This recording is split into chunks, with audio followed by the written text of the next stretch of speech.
Hi, hello, how are you? Welcome back to another video. I want to talk about roaming today. I want to get some more people into it because I want to see more people roam, but also I think it could help a lot of people. Now, I want to kind of talk about why you should get into it and how to start to get into it, and maybe some tips on getting better in general, right? So let's get into it. So why should you start roaming? Now, obviously, World v. World has a lot of different things you can do in it. You can do the big 50v50s. You can do kind of the medium 25-30 man versus 25-30 man. You can do, pugs. You can do guilds. You can do GVGs, the 15v15s. You can do 10-man Zerg busting. You have roaming, right, which is like the 3, 4, 5-man roaming groups. You have solo roaming, and then you have duels, right? So World v. World kind of encompasses a lot of different play styles. But no matter how you like to play the most, I think you should roam. At least 3, 4, 5-man, maybe solo roam, maybe duel, because it teaches you a lot about basic game mechanics, which is something that a lot of Zerg players don't really have a good grasp on. I see it all the time when a little Zerg player is caught out of their Zerg, and they kill themselves to auto attacks into a reflect or something like that. And these are players that have a very high rank in World v. World, but they've never done anything else.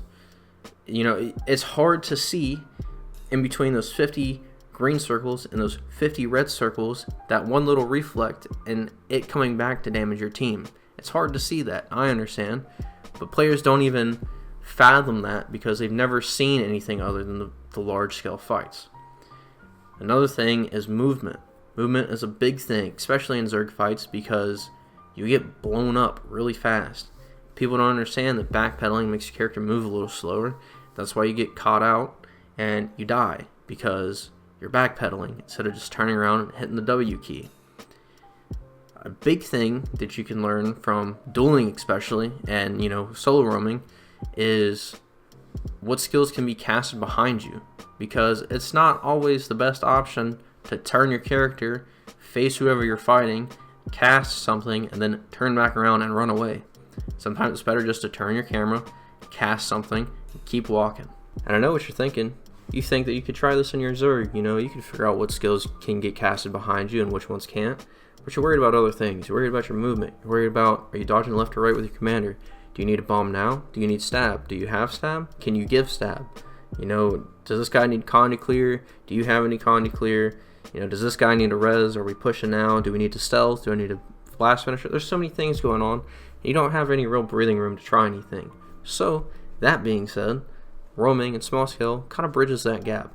That's where you can find the little nuances in the game and how your skills work to improve yourself. Get that little extra DPS bump on arc DPS, or, get a little more strips or cleansing. Maybe you get separated from your Zerg, and then you smoke 1 or 2 roamers trying to roam on you, and then you get back to your Zerg. Obviously, builds differ depending on what you're doing, but there's a lot of skills and traits that kind of align no matter what you're doing. Whether it's, dueling or 50v50s, right? There's some things that just overlap. So it will help you inevitably either way. Another thing is, when there is 50 or 30 or 15 people around you, and you're not doing something so well, like target priority, maintaining your target, skill range, these things kind of get covered up when there's 15 or 30 people to cover that up for you. But when you get into small scale and everything you do matters exponentially more, and you get into 1v1s or 1v2s or 5v10s, it shows a lot. So when you start doing it, you realize things you need to work on, and you can work on it and improve it. And then when you get to a Zerg, guess what? It's already improved for you. You're doing better than ever. But all that being said, let's say I've talked you into trying this, right? Let's say I've talked you into maybe going out and roaming a little bit. How do you start? Where do you start? What should you do? Now, the first thing I want to say is a lot of people get excited to try roaming, and they fizzle out because they see these YouTube montages. They see PvP. That's my Discord. It's not yours. They see PvP montages. They see PvP Twitch streams, and they sit there and they play for a month or two, and then don't realize why they're not doing the same things that those YouTube videos and those Twitch streams are doing. That's because those PvP montage clips are cherry picked. I mean, there's no telling how many times people die in between each clip. I die a lot in between each clip sometimes. Sometimes I hit a clip right after another clip. It's just, you don't get very consistent with it at all, is what I'm trying to say. And the PvP Twitch streams are PvP players that have done nothing but PvP for thousands of hours and have done nothing but practice events against other very competitive PvP players. So you're looking at the top 1% of the game. So if you're not doing that well in the first couple months, don't worry about it. It takes time. But you need to build as well, right? So go to Meta Battle, go to YouTube, go to Hard Stuck. I think they have roaming builds too. Find a build that looks interesting and try it. Now, that being said, meta is meta for a reason, right? It's good, it's meta, but don't put all your eggs in one basket. If you sit there and play the same meta build because it's the best class with the best build, with the best gear, and then it gets nuked, you're back to square one because you didn't try any other traits, you didn't try any other classes, any builds, any slot skills, any weapons, you didn't try anything else. So now you're back to square one. That's where a lot of people get frustrated because they spend all this time, think they're getting somewhere, class or build gets nuked, and they're back to square one. So don't do that. I would say watch YouTube videos on not only what you're playing but what you're fighting against, because understanding what builds you're going to run into, what traits they're running, what slot skills they're using, what the animations and the cooldowns look like is very important. And there's some things it is just easier to watch and learn than try to brute force your way through 18 million duels or running back from respawn 8 different times. Now that brings me to my next point. Don't be scared of dying in World v World. Now there's some people that would rather run from wherever they're at to their spawn instead of taking the fight, possibly winning, maybe dying, and then being back at their spawn anyways. You don't lose anything for dying. I mean, you don't lose gold, you don't lose anything from your inventory, you don't even lose gear durability anymore. You lose nothing at all. You hit respawn and you're back at it. It's just like Call of Duty or any other kind of arcade shooter. Now, my reason for saying this is, if you see a 1v2 or 1v3, maybe even a 1v4 that you might possibly win, maybe not, jump into it anyways, because you don't lose anything and you might win. But before you start getting into the 1v2s, the 1v3s, the 1v4s, you gotta work on the basics, right? And the best way to get basics is dueling, because it teaches you the basics of how classes work. Let's say you duel a Willbender all week, and you learn that his Sword 5 and mobs. Let's say you duel a Mesmer the next week, and you learn that his Greatsword 2 is unblockable. Now, the week after that, you fight a Willbender and a Mesmer at the same time. Now, if you didn't duel, you could just throw up your block and hope for the best, and then realize that that Greatsword 2 is hitting you for 6k in the middle of your block.